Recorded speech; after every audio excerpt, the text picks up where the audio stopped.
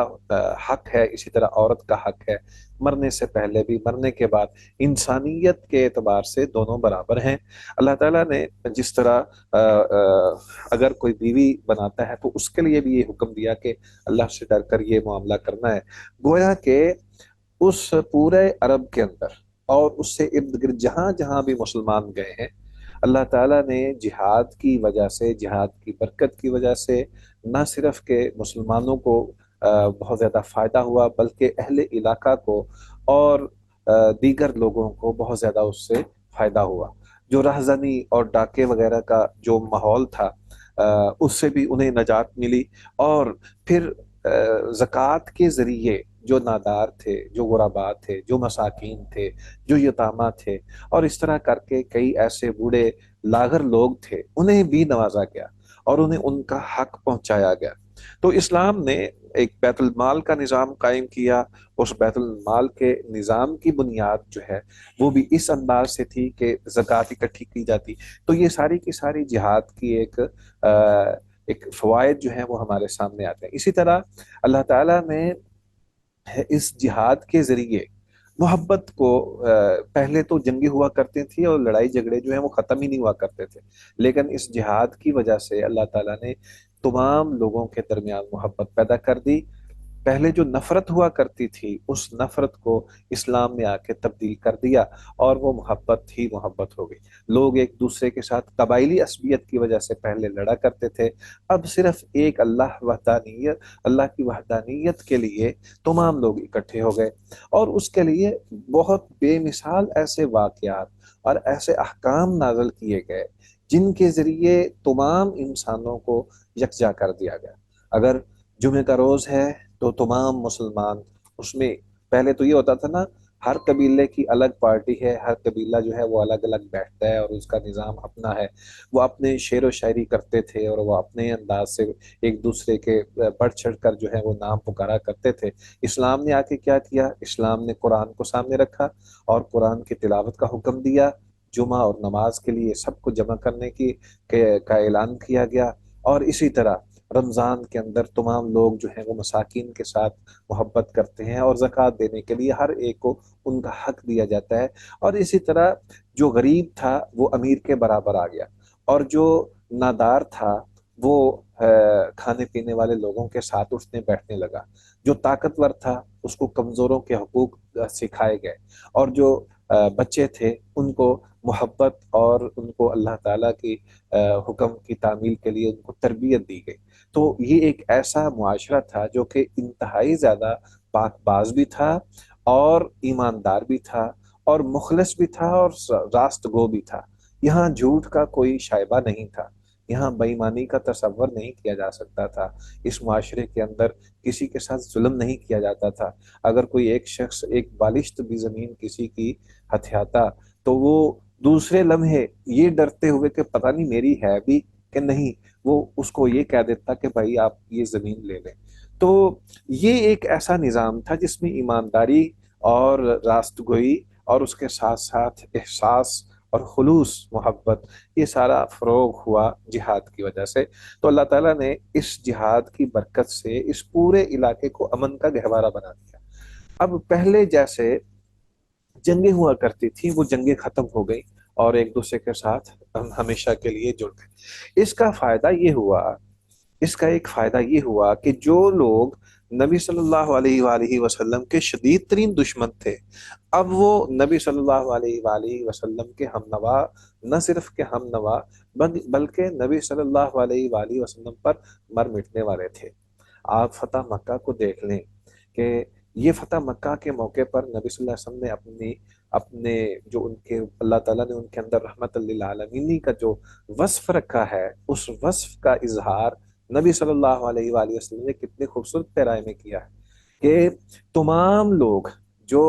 مکہ کے اندر موجود تھے، ان تمام کو عام معافی کا اعلان کر دیا گیا، اور انہیں کہا گیا کہ جو اپنے گھر کا کواڑ بند کر لے، دروازہ بند کر لے، اس کو کوئی بھی کچھ نہیں کہے گا۔ جو ابو سفیان کے گھر میں چلا جائے اس کو کچھ نہیں کہے گا، جو ہتھیار نہ اٹھائے اس کو کچھ نہیں کہا جائے گا۔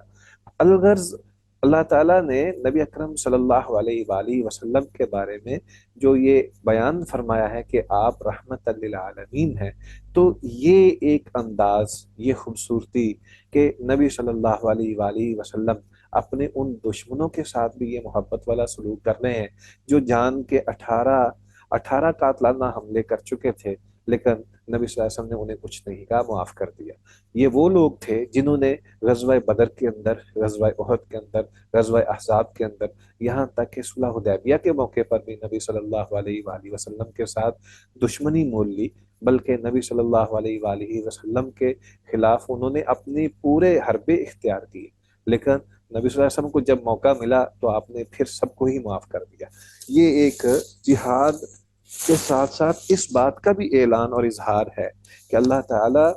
جہاد کا مقصد جو ہے وہ واضح کر رہے ہیں کہ جہاد کا مقصد صرف اور صرف لوگوں کو مسلمان کرنا، ان کی اصلاح کرنا اور اللہ تعالیٰ کی بندگی میں لے کر آنا ہے۔ مقصد یہی ہے، اس کے علاوہ اور کوئی مقصد نہیں ہے۔ عزیز طلبہ، ہمارا جہاد کا پورشن ختم ہوتا ہے۔ اب ہم بات کریں گے انشاءاللہ فتح مکہ کے حوالے سے، ہم بات کریں گے اب نبی صلی اللہ علیہ وسلم کے خطبہ حج کے حوالے سے۔ خطبہ حج کے اندر بہت ساری ایسی چیزیں ہیں جنہیں ہمیں پتہ ہونا چاہیے، سمجھنی چاہیے، اور اس کے اندر بہت سارے ایسے نبی صلی اللہ علیہ وسلم کے فرامین ہیں جن پر رہتی دنیا تک ان پر عمل پیرا ہونا ہمارے لیے بہت ہی زیادہ ضروری ہے۔ ہم اس پہ بات کرتے ہیں۔ اس سے پہلے مجھے بتا دیں کہ اگر کوئی سوال وغیرہ ہے تو ہم اس کے بارے میں بات کریں، پھر انشاءاللہ اگلا سیشن بھی ہم شروع کریں گے تو اس میں ہم خطبہ حجۃ الوداع اور دیگر جو امور ہیں ان پر انشاءاللہ بات کریں گے۔ کوئی سوال وغیرہ ہے؟ استاد، جیسے ہم نے پڑھا ہے کہ غزوہ جو ہے ضروری نہیں ہے کہ رسول اللہ صلی اللہ علیہ وسلم خود میں بذات خود شریک ہوئے، تو ہم غزوے کی ایگزیکٹ ڈیفینیشن کیا کریں گے؟ یہ آپ نے پڑھا ہی ہے، میں نے اس بارے میں ذکر نہیں کیا۔ عموماً جو بات کی جاتی ہے وہ بات یہی ہے کہ جس جنگ میں نبی صلی اللہ علیہ وآلہ وسلم بنفس نفیس شریک ہوئے اس کو غزوہ کہتے ہیں، اور جس میں آپ شریک نہیں ہوئے اسے سریہ کہتے ہیں۔ اور بعض ایسے سریے ہیں جس میں نبی صلی اللہ علیہ وآلہ وسلم اگرچہ شامل نہیں ہیں، لیکن آپ کا انداز اتنا زیادہ اس میں کامل ہے، یعنی آپ کی حکمت عملی کے مطابق جو وہاں پہ عمل کیا گیا اور جو حکم کی تعمیل کی گئی، تو اس بنا پر اس کو غزوہ کہا گیا۔ تو بہرحال یہ ایک اس کی الگ سے تشریح موجود ہے، لیکن نبی اکرم صلی اللہ علیہ وآلہ وسلم نے تمام جتنے بھی، ظاہر بات ہے سریے بھی اگر بھیجے ہیں، صحابہ کو بھی اگر بھیجا ہے تو وہ نبی صلی اللہ علیہ وسلم کے حکم سے ہی گئے ہیں، تو اس لیے ان کو سرایا اور غزوات میں جو ہے وہ تبدیل کیا گیا ہے۔ یہی میں نے آپ کے سامنے ذکر کیا تھا کہ بعض کے نزدیک 27 غزوات جو ہیں وہ ایسے ہیں جن میں نبی صلی اللہ علیہ وسلم نے بذات خود جو ہے وہ شرکت فرمائی ہے، اور باقی جتنی بھی ہیں وہ جنگی مہمات یعنی صحابہ کو بھیجا گیا ہے اور وہ سریے ہیں۔ ٹھیک ہے؟ جی جزاکم خیر استاد. کوئی اور بات؟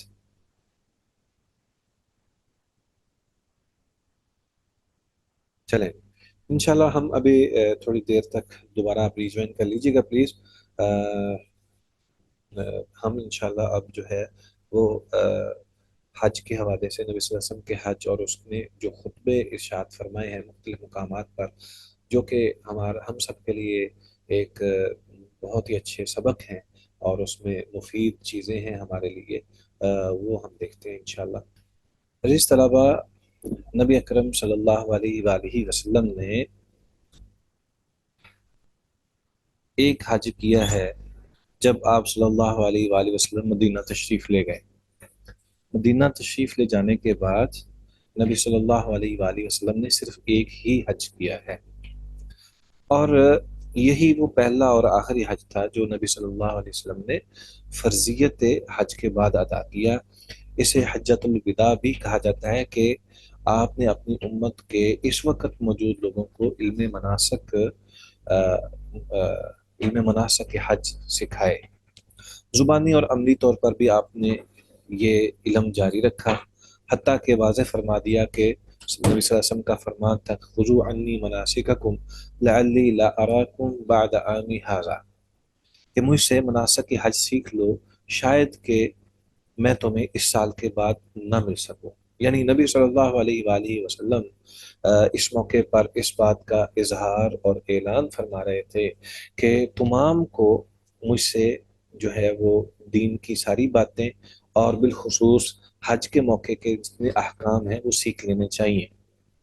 اس موقع پر نبی صلی اللہ علیہ وآلہ وسلم کے ساتھ تقریباً 1,24,000 کے قریب افراد حجاج موجود تھے. یہ نبی اکرم صلی اللہ علیہ وآلہ وسلم کے جان باز محبوب صحابہ تھے. نبی صلی اللہ علیہ وآلہ وسلم نے جب یہ اعلان کیا کہ اس سال حج ہوگا، اللہ تعالیٰ نے فرض کر دیا ہے، تو مختلف قسم کے وفود مدینہ میں پہنچنا شروع ہوئے، اور یہ وفود اتنے زیادہ تھے کہ نبی صلی اللہ علیہ وآلہ وسلم بس چند ہی دنوں کے اندر نبی صلی اللہ علیہ وآلہ وسلم کے پاس بہت ہی زیادہ تعداد میں وفود جو ہیں وہ مدینہ کے اندر پہنچ گئے، جہاں پہ پھر نبی صلی اللہ علیہ وآلہ وسلم وہاں سے نکلے اور تمام لوگوں کو ساتھ لیا. اس موقع پہ جو بتایا جاتا ہے کہ نبی صلی اللہ علیہ وآلہ وسلم 26 ذی القعدہ 10 ہجری کو حج کے لیے مدینہ سے روانہ ہوئے. یہ دن ہفتے کا روز تھا، اور اس دن جمعے کے دن وفود جو ہیں وہ مدینہ پہنچتے ہیں، اور اگلے دن ہی نبی اکرم صلی اللہ علیہ وآلہ وسلم حج کے لیے روانہ ہوتے ہیں. یہ کہا جاتا ہے کہ 28 یا 29 جنوری 632 عیسوی بنتی ہے اور ہفتے کا دن تھا. نبی اکرم صلی اللہ علیہ وآلہ وسلم مکہ معظمہ میں 4 ذی الحجہ 10 ہجری یعنی 5 فروری کو پہنچتے ہیں، اور پھر نبی اکرم صلی اللہ علیہ وآلہ وسلم مناسک حج ادا کرتے ہیں. ان تمام حج کے جتنے بھی احکام ہیں یا مناسک ہیں، ان تمام میں بہت ساری چیزیں ہیں، اس کو تفصیلی طور پر ہمیں دیکھنا چاہیے. نبی اکرم صلی اللہ علیہ وآلہ وسلم نے اپنی امت کو ایک ایک پل کی تعلیم دی ہے، کس طرح نکلنا ہے، کیا کرنا ہے، کیسے جانا ہے، تلبیہ کیسے پکارنا ہے، کہاں سے پکارنا ہے، کس انداز سے ہم نے رہنا ہے. یہ ساری چیزیں گویا کہ سفر کے اندر سفر کے احکام کے ساتھ ساتھ مناسک حج بھی بیان کیے جا رہے تھے، یہاں تک کہ نبی صلی اللہ علیہ وآلہ وسلم مکہ پہنچتے ہیں، اور وہاں جا کر نبی اکرم صلی اللہ علیہ وآلہ وسلم جب عمرہ وغیرہ کرتے ہیں، اور سب سے پہلے جو ہے وہ بیت اللہ کا طواف کیا جاتا ہے. تو اس موقع پر بھی صحابہ کرام رضوان اللہ علیہ مجمعین نبی صلی اللہ علیہ وآلہ وسلم سے مختلف سوالات کرتے ہیں. نبی صلی اللہ علیہ وآلہ وسلم 8 ذی الحجہ کو مینا کی طرف روانہ ہوتے ہیں. یہ بہت ساری تفصیل جو ہے وہ انشاءاللہ آپ کو میسر ہوگی، البتہ ہم چند ایک باتیں جو ہیں وہ حجۃ الوداع کے خطبے کے اندر جو تھیں وہ آپ کے سامنے ہم بات کرتے ہیں. سب سے پہلا نبی صلی اللہ علیہ وآلہ وسلم نے جو خطبہ ارشاد فرمایا وہ صفا مروہ کے درمیان تھا۔ آپ صلی اللہ علیہ وسلم نے اعلان کیا ہر وہ شخص جو قربانی نہیں لایا وہ اپنے حج کو یعنی اپنے احرام کو عمرہ میں بدل دے اور حلال ہو جائے، اور دوبارہ 8 ذی الحجہ کو حج پر جانے کے لیے نبی صلی اللہ علیہ وآلہ وسلم نے اعلان کیا کہ وہ 8 ذی الحجہ کو احرام باندھے گا۔ یہاں پہ مختلف صحابہ جو ہیں انہوں نے نبی صلی اللہ علیہ وسلم سے مختلف استفسارات بھی کیے، لیکن نبی صلی اللہ علیہ وآلہ وسلم نے ان تمام کو یہی بات کہی کہ جو قربانی نہیں لایا وہ اپنے احرام کو کھول دے۔ اس کے بعد نبی اکرم صلی اللہ علیہ وآلہ وسلم نے یہ واضح کر دیا کہ آپ صلی اللہ علیہ وآلہ وسلم نے فرمایا کہ حج اور عمرہ جو ہے وہ ایک دوسرے میں داخل ہو گیا ہے، یعنی یہ اب الگ الگ نہیں ہے، یہ اکٹھے ہیں، اس لیے اس میں کوئی فرق نہیں ہے۔ عمرہ حج میں داخل ہو گیا، یہ صرف اس موقع کے لیے بھی خاص نہیں تھا بلکہ ہمیشہ ہمیشہ کے لیے نبی اکرم صلی اللہ علیہ وسلم نے اس بات کا اعلان کروا دیا۔ چنانچہ نبی اکرم صلی اللہ علیہ وآلہ وسلم کے صحابہ جو ہیں وہ سوالات بھی کرتے تھے اور نبی صلی اللہ علیہ وسلم کے حکم کی تعمیل بھی بجا لاتے تھے۔ اس کے ساتھ نبی صلی اللہ علیہ وسلم جب وہاں پہنچے ہیں تو سیدنا علی رضی اللہ تعالی عنہ جو یمن سے آ رہے تھے اور نبی صلی اللہ علیہ وسلم کے لیے قربانی کے جانور بھی لے کر آ رہے تھے، وہ بھی نبی صلی اللہ علیہ وآلہ وسلم کے ساتھ شامل ہو گئے، اور اس موقع پر نبی صلی اللہ علیہ وآلہ وسلم نے جو حکم دیا وہ یہ ہے کہ عورتوں کے ساتھ متعہ کی حرمت کا دوبارہ ذکر بھی کیا گیا۔ اس موقع پر جو اس بات کا ذکر ہے، نبی اکرم صلی اللہ علیہ وآلہ وسلم نے جو سب سے بڑا جو خطبہ ہے جس کو عرفہ کا خطبہ کہا جاتا ہے اس کا ذکر کرنا نہایت ضروری ہے۔ اس میں مختلف احکام ہیں جن کو سمجھنا بہت ہی ضروری ہے۔ نبی صلی اللہ علیہ وآلہ وسلم عرفات کے میدان میں جب سورج تھوڑا سا ڈھل گیا اپنی اونٹنی قصوہ پر سوار ہوئے، اور آپ صلی اللہ علیہ وآلہ وسلم خطبہ ارشاد فرمانے لگے۔ یہ خطبہ جمعہ اور حج دونوں کے لیے ایک ہی تھا، گویا کہ یہ جمعہ کا روز تھا، اور فرمایا تمہارے خون اور مال تم پر ایسے ہی حرام ہیں جیسے کہ تم اس دن کو، اس مہینے کو اور اس شہر کو حرام سمجھتے ہو، کسی کا خون اور مال حلال نہیں کرتے، اسی طرح ہر جگہ یہ دونوں چیزیں ایسے ہی حرام اور قابل احترام ہیں۔ یعنی خون اور مال جس طرح تم اس علاقے میں یعنی مکہ میں یا عرفات کے اندر احرام کی حالت میں اس انداز میں حرام سمجھتے ہو، اسی طرح عام حالت میں بھی کسی مسلمان کا خون اور مال تم پر حرام ہے۔ اسی طرح یہ یاد رکھیے، نبی صلی اللہ علیہ وسلم نے فرمایا کہ یہ یاد رکھو جاہلیت کے تمام رسم و رواج میرے قدموں میں رکھ دیے گئے ہیں۔ یہاں یہ بات بالکل واضح ہے، نبی صلی اللہ علیہ وآلہ وسلم کا یہ اعلان دو ٹوک ہے۔ آپ صلی اللہ علیہ وسلم کا فرمان ہے کہ جاہلیت کے تمام رسم و رواج میرے قدموں میں رکھ دیے گئے ہیں۔ اب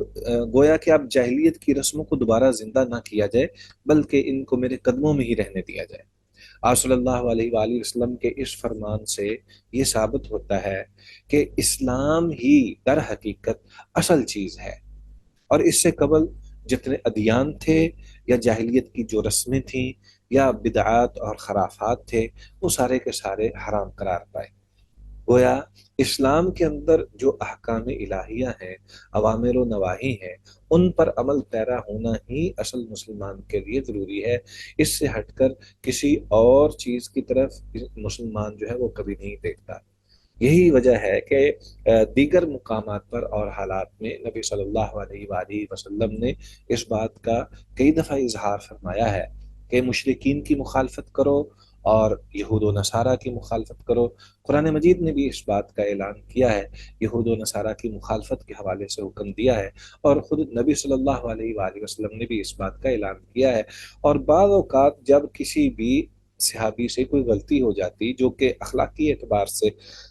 غیر مناسب ہوتی تو نبی صلی اللہ علیہ وآلہ وسلم اس کو یہ کہہ کر ڈانٹ دیتے کہ کیا تم میں جاہلیت کی یہ بات اب تک موجود ہے۔ گویا کہ اسلام کے جو اخلاق ہیں، جو آداب ہیں، جو احکام ہیں، جو اوامر و نواہی ہیں، اور جو اسلام کی خوبیاں اور صفات ہیں، وہ سب سے زیادہ اہمیت والی ہیں اور انہی کو ہی اختیار کیا جا سکتا ہے، اس کے علاوہ کسی اور رسم کو، رواج کو، اور کسی اور مذہب یا دین کے کسی بات کو قبول نہیں کیا جا سکتا۔ تو نبی صلی اللہ علیہ وسلم کے اس ایک فرمان سے کہ جاہلیت کے تمام رسم و رواج میرے قدموں میں رکھ دیے گئے ہیں، اس بات کا اعلان کیا گیا۔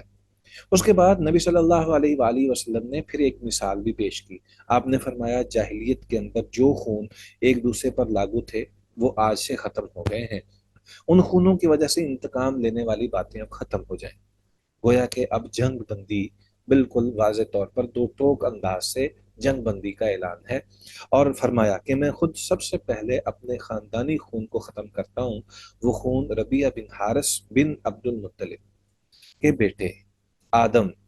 یا اس کا کوئی نام اور تھا، اس کا خون تھا۔ وہ بنی سعد بن بکر کے ہاں رضاعت کے لیے بھیجا گیا تھا، چھوٹا بچہ تھا، رضاعت کے لیے بھیجا گیا، اسے قبیلہ حذیل کے لوگوں نے کسی سابقہ خون کے بدلے میں قتل کر دیا تھا۔ تو نبی صلی اللہ علیہ وآلہ وسلم نے یہ اعلان فرمایا کہ اب یہ سلسلہ ختم ہو جانا چاہیے، اور جاہلیت کے دور میں جو بھی خون بہائے گئے ہیں وہ سب کے سب ختم۔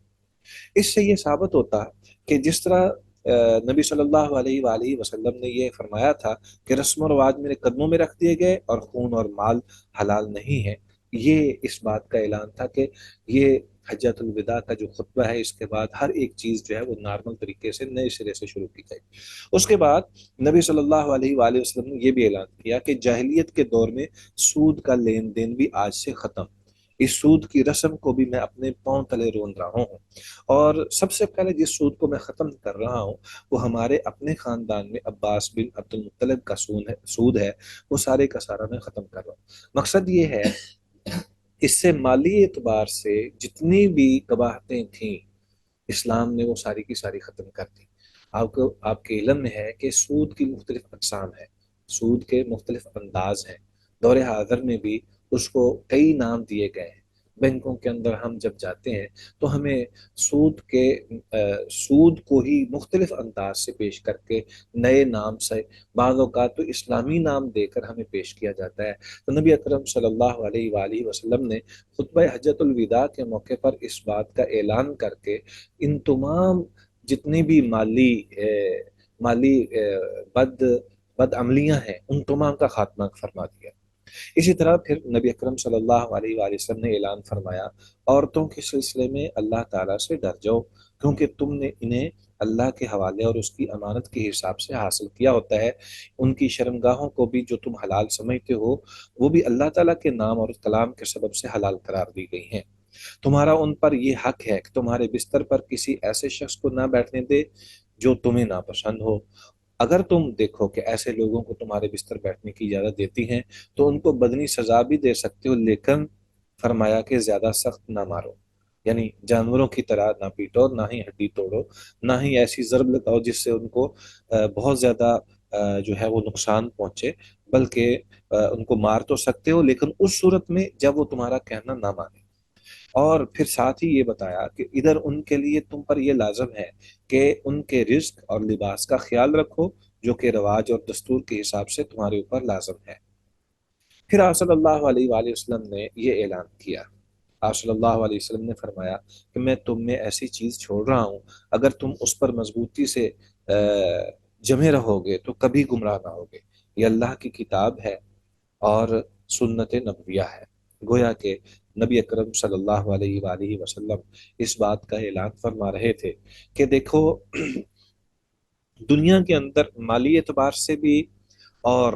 خون کے اعتبار سے بھی ہر ایک کی حفاظت جو ہے وہ ضروری ہے، کوئی کسی کے اوپر ظلم نہیں کر سکتا، اور جس طرح یہ ظلم مالی اعتبار سے اور جان کے اعتبار سے ہر اعتبار سے حرام ہے، اسی طرح کسی بھی خاتون کے ساتھ بدسلوکی کرنا اگر وہ تمہارے زیر دست ہی کیوں نہ ہو، ویسے تو کسی دوسری خاتون کی طرف تو تصور نہیں کیا جا سکتا، لیکن ایسی خاتون جس کو اللہ تعالیٰ نے تمہارے زیر دست کر دیا ہے، ایسی خاتون کے ساتھ بھی ظلم کرنا یا ان کے ساتھ برا سلوک کرنا یا ان کو برا بلا ان کے لیے معاملہ کرنا یا ان کے ساتھ انصاف نہ کرنا، ان کو وہ نہ کھلانا پلانا، ان کو وہ نہ پہننے کو دینا جو کہ رواج کے مطابق ہے، جو آپ کے استطاعت میں ہے، تو یہ بات درست نہیں ہے۔ تو اللہ تعالیٰ نے نبی اکرم صلی اللہ علیہ وآلہ وسلم کے ذریعے یہاں پہ اس بات کا واضح طور پر دو ٹوک اعلان کر دیا ہے۔ اسی طرح ایک اور روایت کے اندر جو خطبہ حجۃ الوداع، جس میں سیدنا جابر بن عبداللہ رضی اللہ تعالی عنہ کی روایت ہے، اس میں نبی صلی اللہ علیہ وآلہ وسلم نے اس بات کا جب اعلان کیا کہ اے لوگو، میں تم میں ایسی چیز چھوڑ رہا ہوں، اگر تم اس کو پکڑ رکھو گے تو کبھی گمراہ نہ ہوگے۔ یہ الفاظ مختلف ہیں، اور ان میں یہ ہے اللہ کی کتاب اور میری عزت، یعنی میری سنت۔ اس سے یہ ثابت ہوتا ہے کہ نبی اکرم صلی اللہ علیہ وآلہ وسلم کتاب اللہ اور سنت رسول اللہ صلی اللہ علیہ وآلہ وسلم کو مضبوطی سے تھامنے کا کتنا زیادہ حکم دے رہے ہیں۔ اور ایک مینا کے اندر ایک خطبہ ارشاد فرمایا تھا، وہاں بھی نبی اکرم صلی اللہ علیہ وآلہ وسلم نے یہی الفاظ بیان فرمائے۔ نبی صلی اللہ علیہ وسلم نے وہاں بھی اللہ کی کتاب اور سنت نبویہ کو مضبوطی سے تھامنے کا حکم ارشاد فرمایا۔ اسی طرح یہی الفاظ خطبہ غدیر خان میں بھی دہرائے۔ غدیر خان جو ہے یہ ایک وہاں بھی ایک کنواں تھا جو کہ مکہ سے باہر نکلتے ہوئے نبی صلی اللہ علیہ وسلم جب مدینہ تشریف لے جا رہے تھے، واپسی پر اس کنویں پر کھڑے ہو کر نبی صلی اللہ علیہ وآلہ وسلم نے سیدنا علی المرتضیٰ رضی اللہ تعالی عنہ کے حوالے سے جو ایک پریشانی تھی اس کو دور کرنے کے لیے سیدنا علی رضی اللہ تعالیٰ عنہ کی تعریف اور توصیف کی، اور آپ کے بارے میں اچھے کلمات کہے، بلکہ آپ کی فضیلت کو دو چند کر دیا۔ اور اس موقع پر بھی نبی اکرم صلی اللہ علیہ وآلہ وسلم نے جو کلمات ارشاد فرمائے ان میں خصوصیت یہ تھی، آپ صلی اللہ علیہ وسلم نے فرمایا کہ اللہ کی کتاب کو اور میری سنت کو مضبوطی سے تھامے رکھو۔ تو یہ بات ثابت ہوتی ہے کہ کتاب اللہ اور سنت رسول یہ ایک بالکل واضح چیز ہے، اور اس کو سمجھنا اور اس پر عمل کرنا ہم ہر مسلمان کے لیے لازم اور فرض ہے۔ اس کے ساتھ ساتھ جتنی بھی چیزیں مثلا سود کی بات کی گئی ہے، عورتوں کے حوالے سے احترام کرنے کا حکم دیا گیا، یا خون اور مال کی حفاظت کا ذکر کیا گیا، یہ اس لیے واضح کیا گیا تاکہ اس کی اہمیت جو ہے وہ دو چند ہو جائے۔ اسی طرح نبی صلی اللہ علیہ وآلہ وسلم نے اسی خطبہ حجۃ الوداع عرفات کے خطبے کے اندر جو ارشاد فرمایا اس میں یہ بھی تھا کہ تمہیں میرے متعلق پوچھا جائے گا تو تم کیا جواب دو گے۔ آپ صلی اللہ علیہ وآلہ وسلم نے خطبے کے اس موقع پر یہ اعلان فرمایا کہ جب تمہیں میرے بارے میں پوچھا جائے گا تو تم کیا جواب دو گے؟ تو صحابہ رضوان اللہ علیہ اجمعین اس موقع پر جو ہے وہ ایک دفعہ تو خاموش ہو گئے، لیکن پھر ساتھ ہی نبی اکرم صلی اللہ علیہ وآلہ وسلم کو کہنے لگے کہ ہم اے اللہ کے نبی، ہم جواب دیں گے کہ آپ نے دین جو ہے وہ پہنچا دیا ہے، آپ نے خیر خواہی فرما دی ہے، اور جو واجب آپ پر لازم تھا وہ آپ نے ادا کر دیا ہے۔ تو رسول اللہ صلی اللہ علیہ وآلہ وسلم نے اپنی انگلی شہادت کو اٹھا کر آسمان کی طرف اشارہ کرتے ہوئے یہ اعلان کیا، لوگوں کی طرف اشارہ کیا اور کہا کہ اے اللہ گواہ رہنا، اے اللہ گواہ رہنا، اے اللہ گواہ رہنا۔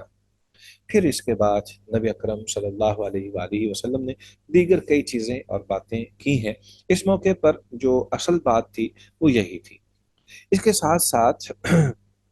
کچھ ایسی باتیں بھی ہیں کہ جس میں نبی اکرم صلی اللہ علیہ وآلہ وسلم نے مسیح دجال کا ذکر بھی کیا ہے۔ یہ بھی آتا ہے کہ ان خطبے کے اندر گویا کہ وہ یہاں تھا یا عرفات کے کسی دوسرے موقع پر تھا، اس میں نبی اکرم صلی اللہ علیہ وآلہ وسلم نے اللہ کی حمد و ثنا پڑھی، اور پھر مسیح دجال کا ذکر کیا اور بڑا مفصل ذکر کیا۔ تو آپ صلی اللہ علیہ وآلہ وسلم نے ارشاد فرمایا کہ کوئی بھی نبی ایسا نہیں گزرا کہ اس نے مسیح دجال سے لوگوں کو ڈرایا نہ ہو، حتیٰ کہ حضرت نوح اور ان کے بعد آنے والے دوسرے نبیوں نے اپنی اپنی امتوں کو دجال سے ڈرایا، اور میں تمہیں بتاتا ہوں کہ وہ تمہارے اندر ضرور آئے گا۔ اس کے متعلق جو بھی تم نہ سمجھ سکو، یہ نہ بھولنا کہ تمہارا رب ایسا نہیں ہے کہ جس کے بارے میں تم دھوکہ کھا سکو۔ آپ صلی اللہ علیہ وسلم نے یہ بات 3 دفعہ ارشاد فرمائی کہ تمہارا رب کانا نہیں ہے، تمہارا رب کانا نہیں ہے، کانا نہیں ہے، اور دجال دائیں آنکھ سے کانا ہے، گویا اس کی آنکھ ایک ابھرا ہوا انگور کا دانہ ہے۔ یہ نبی اکرم صلی اللہ علیہ وآلہ وسلم نے مسیح دجال سے ڈراتے ہوئے لوگوں کو یہ حکم ارشاد فرمایا۔ اس موقع پر نبی اکرم صلی اللہ علیہ وآلہ وسلم نے جو مختلف انداز اپنائے، اس میں اس موقع پر روزہ نہیں رکھا، اس بات کی تفصیل جو ہے وہ سامنے آتی ہے۔ اور اسی طرح نبی اکرم صلی اللہ علیہ وسلم نے وہاں سے نکلتے ہوئے سکینت اختیار کرنے کا حکم دیا، اس بات کو بھی سمجھنے کی ضرورت ہے۔ نبی اکرم صلی اللہ علیہ وآلہ وسلم لوگوں کو جو کہ جلد بازی کرتے تھے، ان کو اس بات کا جو ہے وہ حکم دیا کہ آرام سے، اطمینان سے چلو، اور کسی قسم کی کوئی ایسی بات نہیں ہونی چاہیے کہ جس سے آپ دوسروں کو تکلیف کا باعث بنو، یعنی دوسروں کے لیے تکلیف کا باعث بنو۔ تو یہ دیگر کئی ایسی چیزیں ہیں جو کہ اس خطبے کے اندر موجود ہیں۔ بہرحال نبی اکرم صلی اللہ علیہ وآلہ وسلم کا یہ خطبہ حجۃ الوداع، اس کو پڑھنا چاہیے اور ان کی تمام روایات کو جو ہے وہ سمجھنا چاہیے، اور ان کے اوپر ان کو اپنے لیے لازم رکھنا چاہیے۔ نبی صلی اللہ علیہ وآلہ وسلم کی یہ وصیتیں ہیں، نبی صلی اللہ علیہ وسلم کے یہ فرامین آپ کی وفات سے چند ایام قبل کے ہیں، اس لیے نبی اکرم صلی اللہ علیہ وسلم کے ان فرامین کو اچھی طرح سمجھنا چاہیے اور ان پر عمل پیرا ہونا چاہیے۔ جی طلبہ، ہمارا آج کا وقت جو ہے وہ اختتام پذیر ہوا ہے۔ ٹھیک ہے جی، پھر اجازت ہے۔ اللہ تعالیٰ آپ کو سلامت رکھے، دعا میں یاد رکھے۔